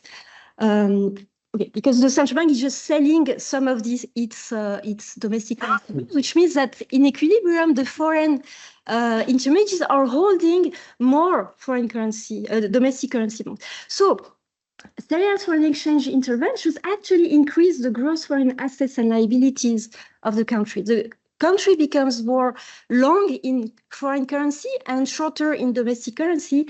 And this is because the households are constrained. Okay. Otherwise, the household will just undo this operation, but because they are constrained, this will have an actual impact on the gross foreign position of the country, not the net position. And this generates a potential loss or gain if you look at the internal resource constraint, this gross foreign position, which we denote here BH star, combined with the excess return on the domestic currency is going to generate gains or losses depending on the realization of that X star, which is the UIP, the excess return, the currency, domestic currency excess return.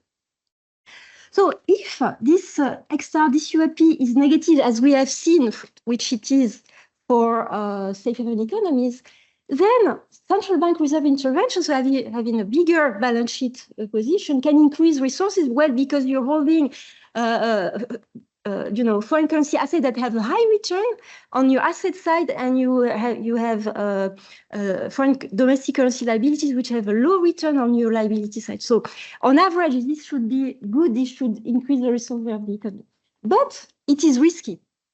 Okay, so we need to evaluate this from a utility perspective, where you take into account the fact that the households, they don't like risk so much. So we define the utility cost of foreign exchange interventions, where we use M here to value X star, which is the SDF of the household, the stochastic discount factor of the household. Okay, so that is our utility cost of reserves.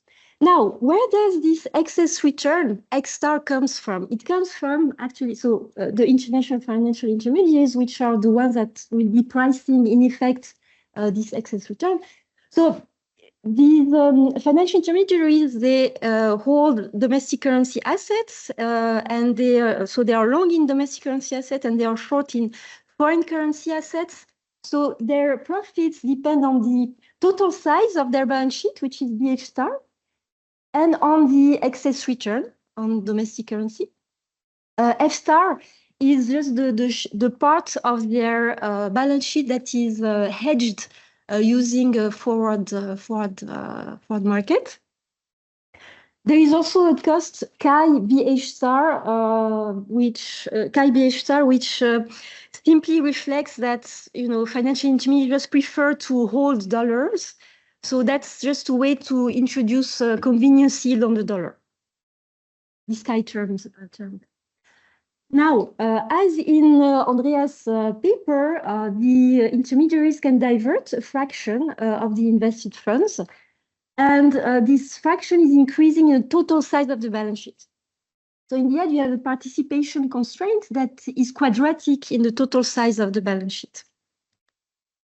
Then, when we solve the program of the intermediaries, we get these pricing conditions. So first, we get the CIP. So if the balance, if the financial constraint of the intermediaries is binding, then the CIP deviation, which is without risk, in the absence of constraint, should be zero. Okay, because in the absence of constraint, there is no arbitrage opportunity. But because first, the intermediaries have a preference, non-pecuniary preference for the dollar, there is a convenience yield, that's the second term there. And because there is limited arbitrage because of the binding financial constraint, there is also an additional term that is going to drive a wedge between the return on the assets the intermediaries are investing in, which is the domestic currency, and the funding currency, which is the dollar. So here there is an excess return on domestic currency because of all these financial constraints. Okay, so positive CIP, just as in the data here. What about the UIP? The UIP, so here depends on the CIP, but also on risk premium, because here it's a risky return. And this risk premium depends, and I forgot to mention, as I said here, we take into account the SDF, the stochastic discount factor of intermediary, which is not necessarily the same as that of the household. So M star is not equal to M. And this covariance term here depends on M star, so it depends on the valuation, the risk, the way financial intermediaries value this currency risk. Now, in a safe haven economy, this covariance between M star, the SDF of intermediaries, and excess return is positive. What does it mean? It means that the Swiss franc has a high return in periods where the SDF is high. So it provides a good insurance against, think of, global financial shocks. Okay. So when things are bad, the Swiss franc typically appreciates. So this means this is a good hedge against global risk. So if you're a safe haven, you have a positive covariance, and you can see now that if that covariance is positive, you can both have a positive Z star, a positive CIP, and a negative UIP. So basically, you have a negative UIP because precisely you are happy to, earn a lower return on average on Swiss franc because in bad times it gives you a high return. Okay. Now I'm coming to the utility cost of reserves. So utility cost of reserves depends on M, the SDF of the household. Now we can decompose this into the excess return, the first term, which is the deviation, the UIP deviation, plus the covariance of the household. Okay. But now this excess return, this UIP deviation, is equal itself, as I have shown, to the CIP deviation minus the covariance term for the intermediaries. So this equation first tells you that it's neither the CIP nor the UIP that matters. But it's useful to take two limit cases to understand what that is. So the first limit case is when the two covariances, the intermediaries and the household, are equal, which means that the households and intermediaries, they value the risk in the same way. In that case, then you see the covariance terms, they disappear. The CIP deviation is actually a good way to evaluate the cost of reserves. In that case, you could say, if you think it's like that, actually it's very bad that SNB has such big foreign exchange position. But in another limit case, the household, they don't care so much about currency risk. Okay, so the covariance of the household is 0. Well, in that case, it boils down to the UIP.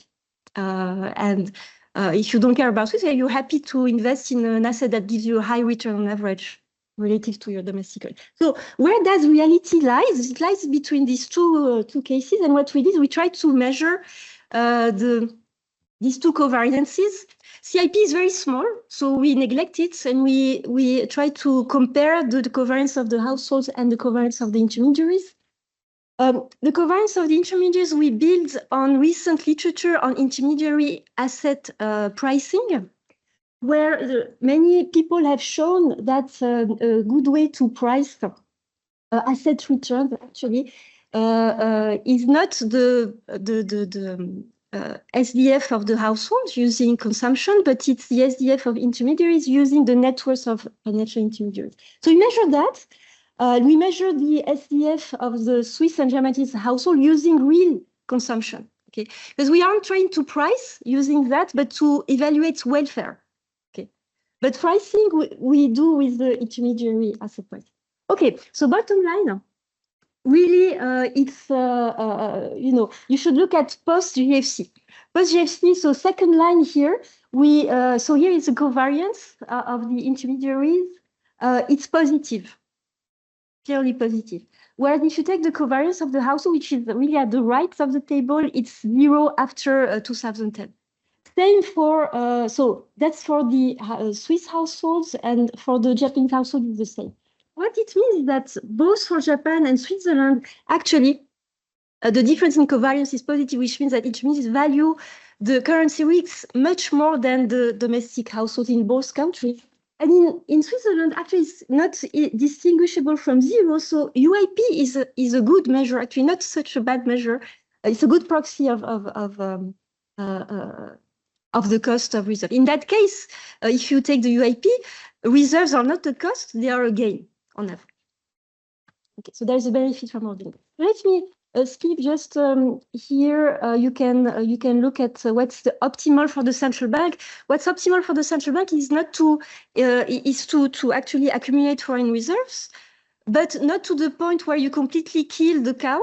Okay, because as you accumulate foreign exchange reserves, you also issue more domestic currency and that in equilibrium reduces the excess return. Okay? Because it decreases, it increases the interest rate on domestic currency. So you want to keep a positive excess return. So that's typical because of dynamic terms of trade externality, because the central bank acts as a monopolist in a way. Okay. Okay, so I skip this part. Well, in the model, what we do is that we do some comparative statistics where you have an increase in global risk. And what you see is that when you have an increase in global risk, it increases optimal foreign exchange accumulation. Why? Because because the increase in global risk, it generates more negative UIP. But at the same time, you see that there is an increase in the CIP, which becomes more positive. Why? Because as the central bank accumulates more reserves, the intermediaries are also forced to accommodate more domestic currency bonds. And this means that there are more constraints. So at the same time, you have a more negative UIP and a more positive CIP. Okay, so let me conclude. I mean, I will just not conclude. Okay.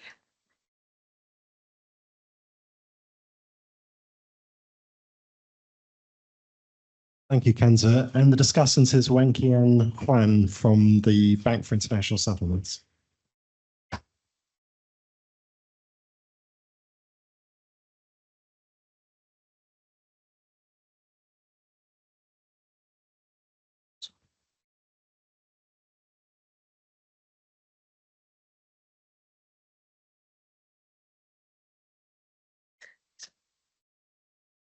Yeah, thank you very much, David, for the introduction. My name is Wenqian Huang. I'm from the Bank for International Settlements. And before getting into the discussion, let me thank the organizer for putting up this excellent conference and for having me here and reading this interesting paper by Kenza and co-authors. Usual disclaimer applies. The views are all mine and not the BIS. Yeah. I think Kenza has done a great job in discussing and presenting the model in details and giving you a flavor of the main conclusion. Let me just briefly summarize them at the higher level. So basically, I think this is a very insightful and well-written paper on the cost of FX interventions. They focus on how cost of FX intervention relate to UIP and CIP deviations. And particularly, they look into the application of safe haven economies, right? And what they find is that, frequently CIP and UIP deviations have different signs for safe haven currencies. Typically, you will see like post-GFC, you have the positive CIP deviations with negative UIP deviations. And I think Kenza did a great job in explaining what could be driving this wedge between the two deviations, right? So, and then actually, I think, due to the time limit, Kenza cannot get into the details about the planning problem of the central bank. But actually there, it's also very interesting to see that, they model central bank as a constraint planner and have all these interactions between the CIP and UIP deviations, as well as the correlations with the stochastic discount factor, SDFs, of both the domestic households and the international intermediaries. So not only providing a framework in thinking about cost of FX interventions, they also, try to put this into, at least give a flavor on, empirical evidence that suggests the different covariance between the SDFs of the international intermediaries with UIP, and also the covariance between the SDF of households and the UIP. Right, so here, the table one, I think Kenza goes very quickly on this, but but they did quite a robust analysis on how to measure this, because it's really difficult to measure utility, right? So they have tried it different measures with different approximates on the leverage side, on the net worth side, and come up with different measures. And they find consistently that after the GFC, financial intermediaries value the hedging properties of safe haven currencies more than domestic households of this economy. So very convincing analysis on that as well. And finally, they give rise to some optimal policy decisions where they show that in some cases, especially in the cases of small safe haven economies, central bank can improve welfare by accumulating FX reserves. I think, yeah, SMB chair would be very happy to see this paper for sure. So overall, I think, as I said, it's a very tractable and insightful framework. It's simple, but it captures the main ingredients that you would think about FX interventions. They also provide robust empirical validations, and yeah, to policy institutions, what we like to see is the policy relevance. And I think this is a very relevant paper in the literature about the cost of FX interventions. So my comments will, I think this is already a very mature paper, and I guess my comments will be more on better understanding some of the key assumptions, in the paper. So the first one, I don't think Kenza has enough time to get in there, but basically, yeah, one important point about the deviations in CIP and UIP is the forward market. And in the paper for tractability, I understand that they assume that only dealers can use FX forward, and the forward market is effectively frictionless for intermediaries.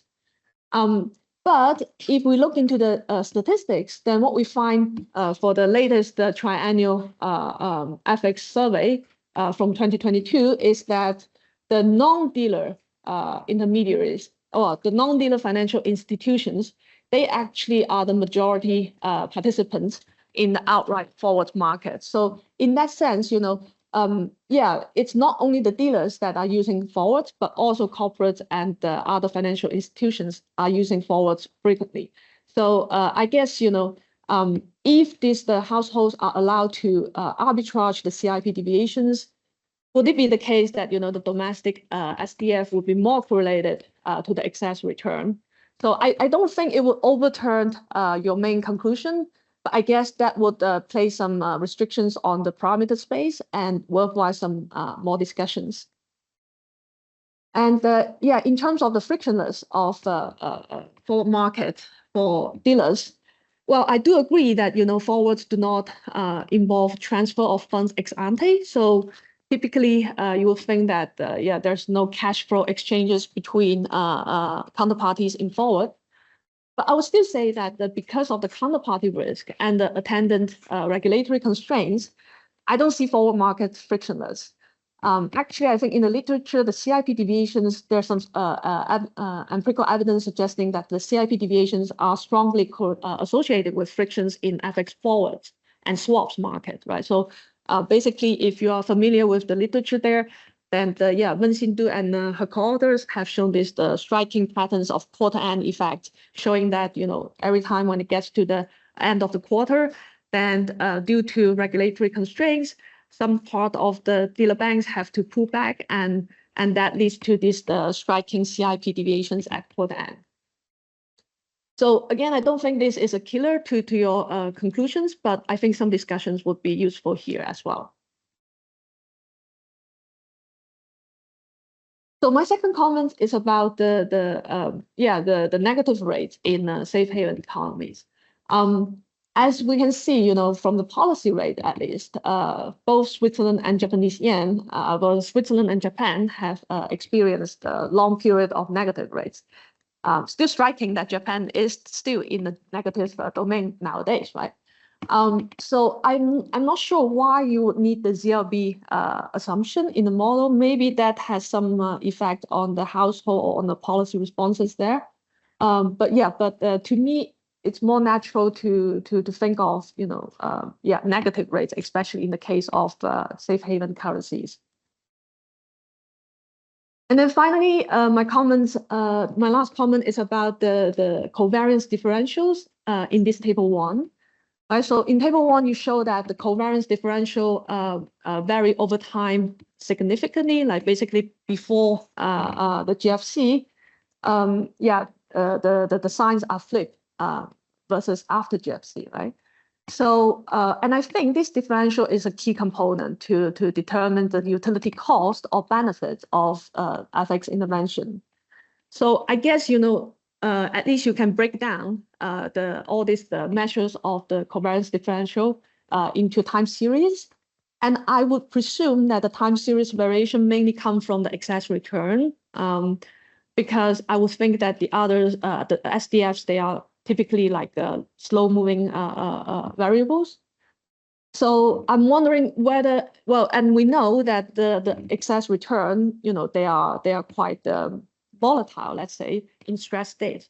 So I wonder whether you can speak more about, how the differentials vary in stress state versus normal state, and what would be the implications to the optimal FX interventions in stress times as well. And then I have some minor comments that I can talk to the authors, bilaterally. But overall, I think this is a very useful framework to understand the interactions between FX interventions, UIP and CIP deviations. And the focus on safe haven currency, although limit a little bit the scope, but it lead to very useful policy implications. And I recommend everybody who are interested in FX dynamics read the paper themselves. Thank you very much.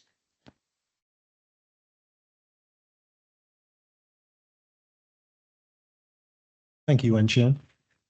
Do we have any questions on that? Stephen at the front. Thanks very much. This is really this is a fascinating piece of work. I'm not sure I got all of it. I'll have to look at the paper. I have two questions. The first one is that if I look at the S&B, which was your motivation, there are obviously extremely large movements in the valuations. They do arise from two things.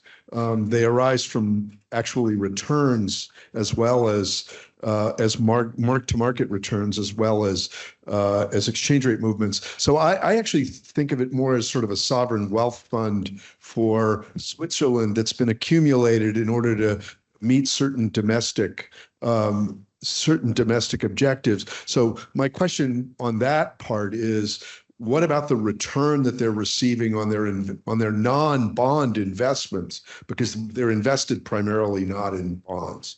The second one is actually about CIP deviations, or what I think of as the FX swap spread. So my casual recollection of all of this was that in 2008, the process for that changed very, very dramatically. Those numbers used to be very small. And then all of a sudden, if you were willing to supply dollars, you could make a fortune, which, by the way, the BIS did.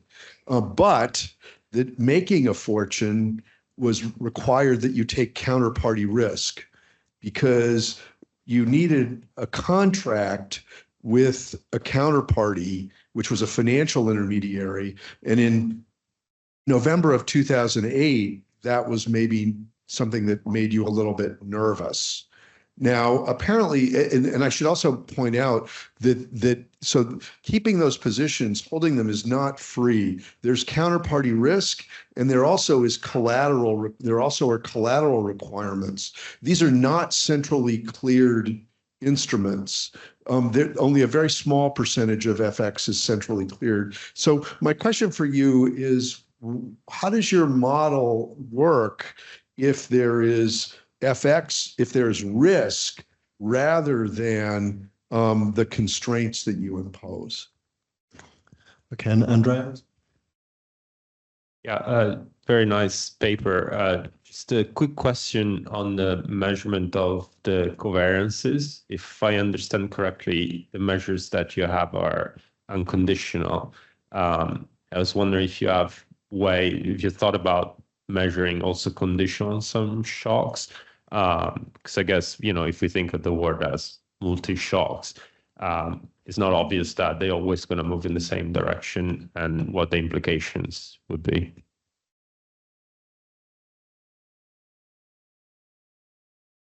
Go ahead. Well, thank you very much. Great discussion. So yeah, thank you very much for the discussion on on the forward market. In our model, there is no friction in that market, but you're right in saying that in reality, it's not the case. I suppose that if we add that, that would be an additional driver of the CIP, right? In our model, we just have financial frictions in general. Now, yeah, this is something we're thinking about as an extension, and but in the end, I'm not sure it will change the main point of the paper. But you're right that there could be an additional friction, and that's foreign exchange markets. ZLB versus ELB, yeah. So in our model, actually, we don't need either. You know, it can work without ZLB or effective lower bound constraint. If you have like a more negative effective lower bound, it would also be the same idea. Yeah, so you have a question on the covariance that reflects also Andrea's about time series of that object, looking, you know, like measuring that object and maybe seeing how it varies over time. We do see that there is a break. There is a break after the great financial crisis, just like the CIP, actually. So after the great financial crisis, CIP was close to zero. It becomes positive, just, I mean, small, but still, you know, there's difference as opposed to before.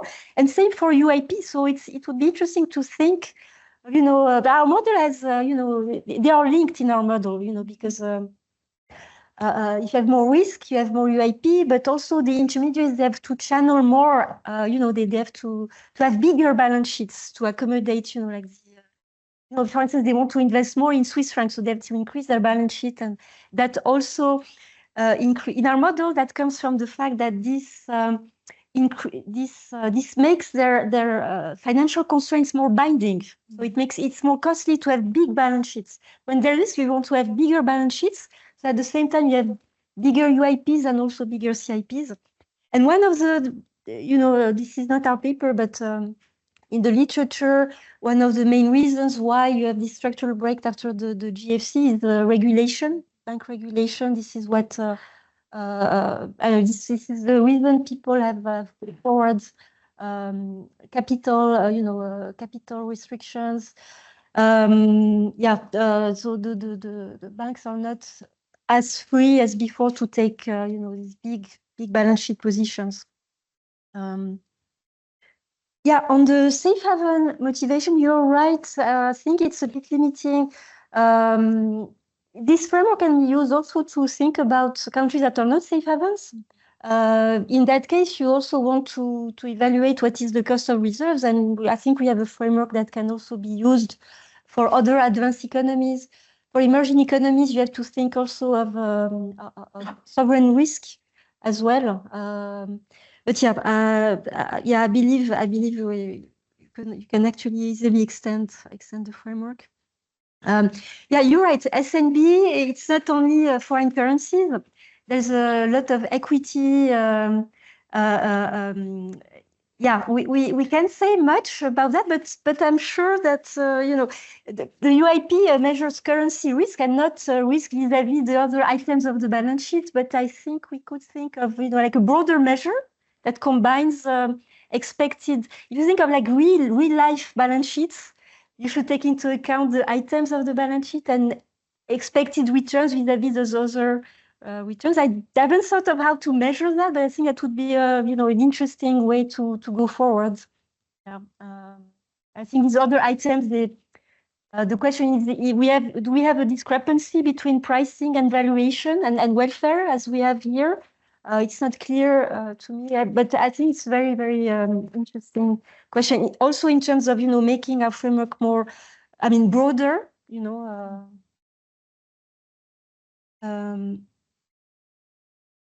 Yeah, and then risk, the counterparty risk and the collateral related to drivers, you know, the drivers of CIP deviations.